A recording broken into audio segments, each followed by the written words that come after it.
Քիչ առաջ Նարեկ Կարապետյանը թիպի վերաբերյալ հայտարարություն արեց, նշելով, որ դա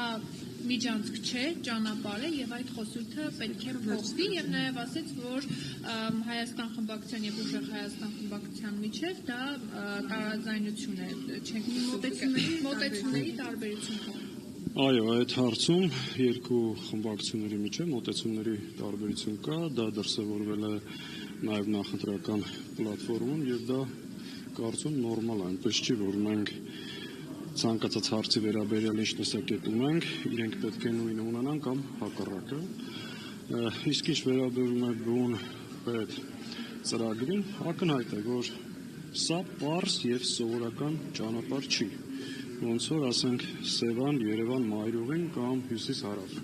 Սա մի ճանապարհ է, որտեղ Հայաստանի ինքնիշխանությունը ունի սահմանափակումներ։ Սա մի ճանապարհ է, որտեղ կողմերը առնվազն հիմա պնդում են, որ պետք է լինի անխոչնդոտ ճանապարհ։ Սա մի ճանապարհ է, որը պարզ ավտոմոբիլային ճանապարհ չի։ Ստեղով անցնելու են տարբեր ենթակառուցվածքներ։ Մի ճանապարհ է, որը ղեկավարվելու է հայ-ամերիկյան ընկերության կողմից, որի բաժնեոտ տոմսերի մեծ մասը գտնվում է Ամերիկայի ձեռքում։ Հետևաբար սա մեր համար պարզ ճանապարհ չի։ Հիմա այդ փաստաթուղթը կգա խորհրդարան ավելի մանրամասն կհասկանանք։ Երկրորդը սրա շահավետությունը Հայաստանի համար։ Սա Հայաստանի տարածքով արտոնյալ պայմաններով ճանապարհ է Ադրբեջանի արևմտյան շրջանները Նախիջևանի միացնելու համար։ Մենք խոսել ենք նաև, եթե այս ճանապարհը զարգացվեր, ինչպես ենք պատկերացնում եւ Հայաստանը դրանից ինչ օգուտներ կարող է ունենալ։ Հետևաբար այո, այստեղ կա մոտեցումների տարբերություն։ Ասացիք սովորական ճանապարհ չի, միջանցք է, հետևաբար։ Միջանցքի եւ ճանապարհի ներքևում ինչ-որ բան։ Տեսեք, անունը ինչ ուզում եք դրեք, բայց այն ինչ որ ներկայացնում են Հայաստանի իշխանությունները, որ սա պարզապես ճանապարհ է, դա այդպես չի, այստեղ կա պարզապես ինչի Սևան, ինչի Հյուսիս, իհարկե կա, ինչի Հյուսիս-Հարավը մի հատ ամերիկյան ընկերություն չի վերցրել եւ կառավարում։ Դա ինչ որ հատուկ պայմաններով Հայաստանի տարածքով ճանապարհ է, միջանցք է, չգիտեմ,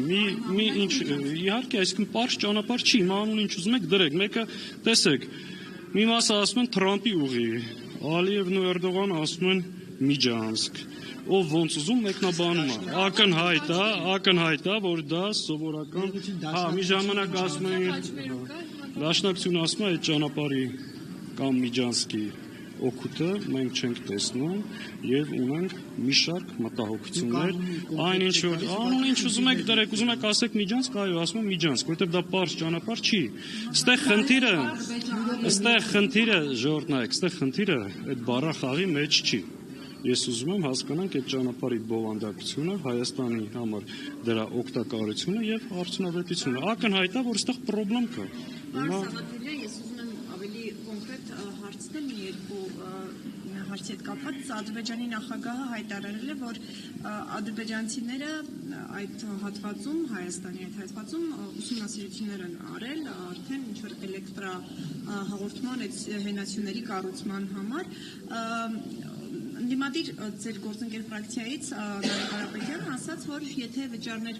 տրվում են, սուվերենության խնդիրը չի առաջանում, այսինքն եթե իրենք համարում են դա ճանապարհ եւ ոչ միջանցք, ենթադրվում է, որ այդ խնդիր չեն տեսնում, ամեն դեպքում ասում է, որ նորմալ է, կարելի է քննարկել։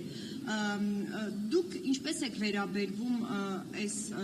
հարցին, այսինքն դուք տեսնում եք այստեղ ինչ որ ռիսկեր, վտանգներ, ես կուզեի ձեր դիրքորոշում ասեք, այս կոնկրետ այս մասում էլեկտրային թաղված է դետալների մեջ։ Մինչև հիմա հենց նույն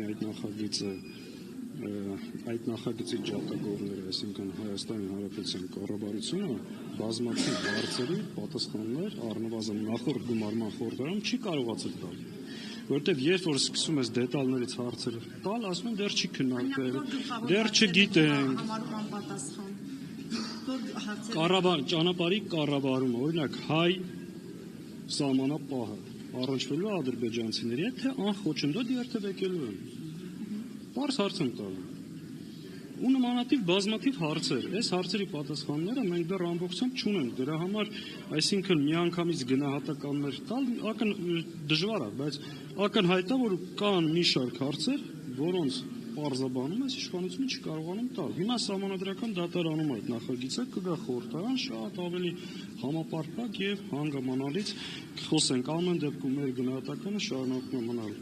նույնը, որ դա վտանգավոր է Հայաստանի հանրության։ Եվ մի հարց է պարոն Խասան։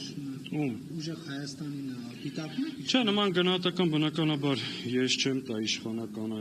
եւ այլ, դա իրենց գնահատականն է, որը տարբերվում է մեր տեսակետից։